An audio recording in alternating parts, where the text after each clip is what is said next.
Hello నమస్తే అండి అందరికీ. రేపు జరగబోయే ఐపీఎల్ మ్యాచ్ April 1న లక్నో వర్సెస్ పంజాబ్ జరుగుతుంది. అసలు వాళ్ళిద్దరి మధ్యన బ్యాటిల్ అయితే చాలా సూపర్గా ఉంటుంది. అసలు డిస్ట్రక్టివ్ బ్యాట్స్మెన్స్ ఉన్నారు రెండు టీంలో కూడా. చాలా మంచి టీంలో ఐపీఎల్ మొత్తం 14 టీమ్స్లో ఈ రెండు కూడా చాలా బెస్ట్ టీమ్స్. సో రేపు టీమ్స్ అసలు ఎలా ఉంటాయి, ఎవరికి ప్లేయర్స్ అసలు పిచ్ ఎలా బిహేవ్ చేస్తున్నారు దాని గురించి తెలుసుకుందాం. ముందు టీమ్స్ ఏంటో తెలుసుకుందాం. ఫస్ట్ లక్నోలో వచ్చేసి Marsh, Markram, Pooran, Pant, Badoni, Miller, Abdul Samad లేదా షబాజ్ అహ్మద్ని తీసుకోవచ్చు. అలాగే ఠాకూర్, బిష్ణో, ఆవిష్ ఖాన్, దిగ్వేష్ అండ్ ప్రిన్స్. అలాగే పంజాబ్ టీంలో ఆర్య, ప్రభ్సిమ్రాన్ సింగ్, అయ్యర్, అజముల్లా, ఉమర్జాయ్, మ్యాక్స్వెల్, స్టాయినస్, శశాంక్ సింగ్, హెడ్జే, Marco Jansen, Arshdeep Singh, Chahal, Vyshak Vijay. So ఈ రెండు టీముల మధ్యన రేపు లక్నోలో జరుగుతుంది. లక్నో వచ్చేసి చాలా స్లో ట్రాక్, అంటే స్పిన్ డిపార్ట్మెంట్కి చాలా యూస్ఫుల్గా ఉంటుంది. అలాగే ఇక్కడ యావరేజ్ స్కోర్ వచ్చి ఆల్మోస్ట్ 162 అలా ఉంటుంది. బ్యాటింగ్కి అయితే అంత ఫ్రీక్వెంట్గా ఏం జరగదు. స్పిన్ డిపార్ట్మెంట్కి చాలా మంచిగా, అంటే బౌలింగ్ పిచ్ అనేది చెప్పుకోవచ్చు. సో ఇప్పుడు మనం ఎవరైతే టాస్ నెక్కుతారో వాళ్ళు బ్యాటింగ్ ఫస్ట్ తీసుకుంటారు మేబీ. ఎందుకంటే బ్యాటింగ్ ఫస్ట్లో స్కోర్ అనేది, అంటే పిచ్ ఫ్లాట్గా ఉంటుంది కాబట్టి స్కోర్ అనేది బాగా స్కోర్ చేసిన తర్వాత చేసింగ్ వచ్చినప్పుడు పిచ్ అనేది టర్నింగ్ అవుతుంది కాబట్టి సో బ్యాట్స్మెన్స్ స్ట్రగుల్ అయ్యే టైం ఉంటుంది. అలాగే ఇందులో స్పిన్ డిపార్ట్మెంట్ అసలు ఎవరెవరు ఉన్నారో, ఎవరు స్ట్రాంగ్గా ఉన్నారో ఒకసారి తెలుసుకుందాం. మనకి లక్నోలో వచ్చేసి బిష్నోయ్, దిగ్వేష్ ఉన్నారు. దిగ్వేష్కి మనకి ఐపీఎల్లో అంత పెద్దగా ఎక్స్పీరియన్స్ అయితే లేదు.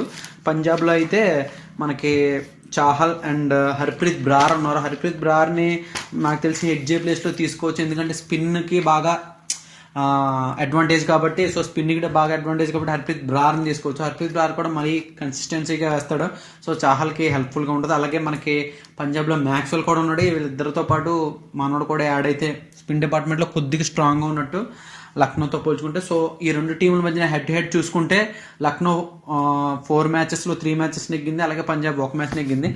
So past is past. రెండు టీంలో కంపేర్ చేసుకుని చూసుకుంటే టాప్ ఆర్డర్ రెండు కూడా టాప్ నాచ్గా ఉన్నాయి.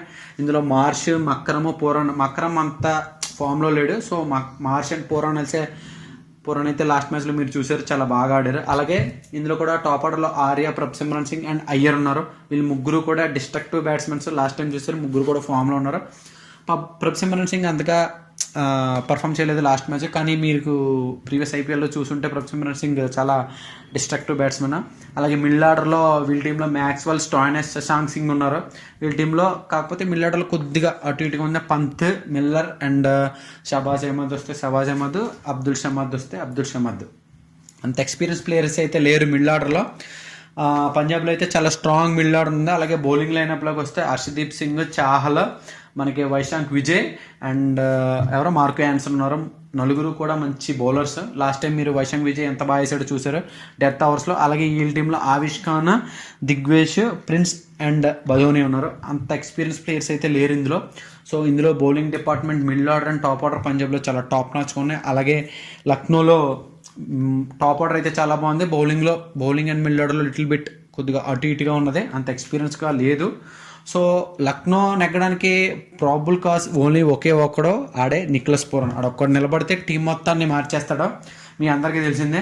If in case Nicholas Pooran బేగా అవుట్ అయితే గనక నిలబడే బ్యాట్స్మెన్ ఎవరన్నా ఉన్నారా అంటే లక్నోలో నాకు తెలిసి అంత సూపర్ బ్యాట్స్మెన్ అయితే నాకైతే కనబడలేదు. మీకు ఎవరైనా కనబడారో కామెంట్స్లో మెన్షన్ చేయండి. అలాగే పంజాబ్లో అయితే అందరూ మంచి బ్యాట్స్మెన్స్ ఉన్నారు, అందరూ కూడా super batsmen, well formed batsmen ఉన్నారు. స్టాయినస్, మ్యాక్స్వెల్ అంత సరిగ్గా ఇప్పుడు ఫామ్లో లేడు. ఇఫ్ ఇన్ కేస్ ఫామ్లోకి వస్తే అతను కూడా యాడ్ అయితే మరి చాలా దారుణంగా ఉంటుంది.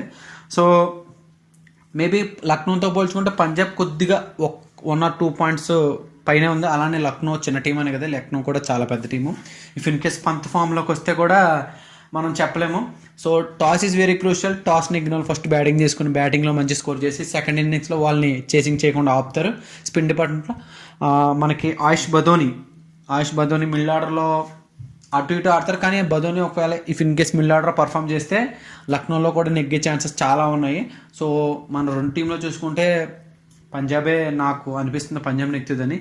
ఇఫ్ ఇన్ కేస్ ఎవరైనా అంటే ఈరోజు కేకేఆర్ మ్యాచ్లో జరిగినట్టు కొత్త పర్సన్ వచ్చి, పేరు మర్చిపోయిన పర్సన్ వచ్చి మనకి 4 వికెట్స్ తీసాడు. అలాగే మనకి లక్నోలో ఎవరన్నా అలా మ్యాజిక్ చేస్తే లక్నో గెలిచే ఛాన్స్ చాలా ఉంది.